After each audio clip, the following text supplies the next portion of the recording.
Depuis la crise du SRAS en 2003, les hôpitaux ont agi pour prévenir les risques de contagion. C'est une pièce qui a été conçue dans notre salle d'attente pour les gens qui se présentent avec fièvre et toux. Ensuite, un protocole est appliqué pour ceux qui présentent ces symptômes et qui arrivent de l'étranger. Suite à ça, l'infirmière va regarder la liste qui lui est fournie des pays où il y a une vigilance accrue, en l'occurrence ici la Chine pour le nouveau coronavirus. Et on a amélioré le niveau de sécurité des salles qui accueilleraient les patients infectés. Ici, on entre dans ce qu'on appelle l'antichambre ou le SAS. D'abord, l'antichambre pour éviter que le personnel transporte des infections dans la salle de traitement. La dernière pièce où on arrive en franchissant la deuxième porte, c'est à proprement parler la chambre à pression négative de réanimation.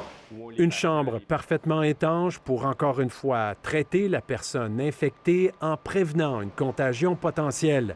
Les portes sont même dotées d'un passe-plat pour éviter la contagion lors du transport des repas. C'est pas mal ce qui se fait de mieux qu'on a ici.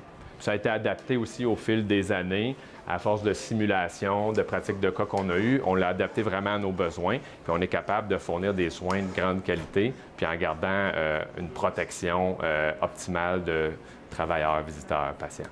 Les équipes sont aux aguets, mais ici, personne ne semble paniquer. On sait que les masques là, de protection pour tous les symptômes respiratoires, les boîtes se vident plus rapidement, là, mais rien de particulier.